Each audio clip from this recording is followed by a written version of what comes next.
Ladies and gentlemen, we meet again towards Shabbat Parashat Re'eh for a short and sweet idea. Moshe Rabbeinu, in his final address to Am Yisrael in the last few weeks of his life, tries to focus us. And he says, Re'eh anochi noten lifneichem hayom bracha u'torah. See, I'm giving you today the blessing and the curse. So there are many questions on this. What does this mean? Re'eh anochi, he's the most humble person around. He's not giving the curse. He's not giving the blessing. It's Hashem giving the curse or the blessing. Well, why is he taking it all upon himself? Why Re'eh anochi? Why is he the central figure here? Why should people see him as giving the curse and the blessing? So the Or HaChaim HaKadosh, beautiful commentary 300 years ago from Morocco, buried here in Jerusalem, he gives a beautiful insight. He says, you know what, when a person gets up to speak, he has to show his credentials. And what are the credentials of Moshe Rabbeinu? He grew up in the house of Paro. He saw the most materialistic household in the Middle East, the riches in the house of the king. He saw the utmost materialism possible at the time.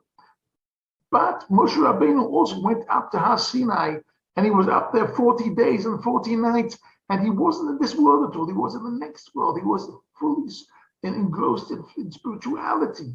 And he has been in full materialism and in full spirituality. And those are his credentials. They take it from me. I've been there and I've been there. And being engrossed fully in materialism brings about a curse. And being engrossed and focused on spirituality brings out a blessing. And that is opening, focusing us on Torah and on mitzvot. That's stage number one. Stage number two, however, in this parsha, it says, okay,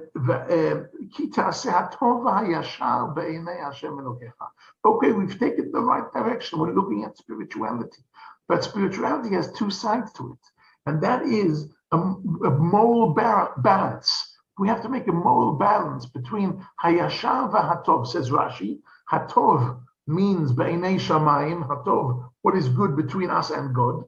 And Hayashar is being honest between human beings. It's no good that we're honest if we're not doing the right thing between man and God. And it's not good enough we're okay between man and God, we're doing the right thing, but we're being dishonest to each other. We have to find the moral balance between doing good and being honest. And that is stage number two. Stage number three is actually brought out in the mitzvah of tzedakah, which is mentioned many times in this week's parsha, and it's always mentioned in double language. Patoach tiftach, you have to open your hand. Naton titen, you have to give, but you have to give. Havet avitenu, hanek ta'anik, these all are expressions of giving, but they're all in double language. Why is it double language? It says a Kli Yakar, 16th century.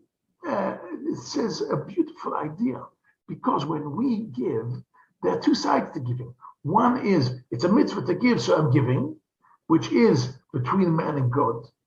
He told me to give, I'm giving, but there is between man and man. We have to smile. We have to show we care. And that is the second side of giving. Giving is not just a physical act.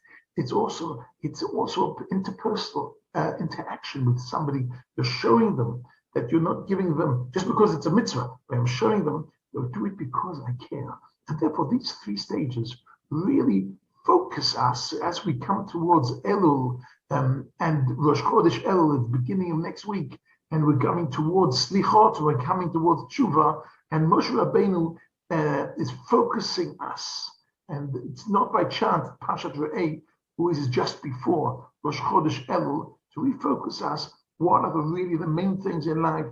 To focus on spirituality more than materialism, and to find the moral balance between being honest and doing good, and even within the mitzvahs to find the Ben Adam L'Chaveru part, the human aspect of tzedakah, and the physical aspect of tzedakah, which has been Adam L'Makom. These are the things that we teach in our yeshivot and our openot to focus our young men and women to go in the right direction, hopefully, l'katev l'chayim tovim בראש השנה הזה, for you and for your families, wishing you all the very best.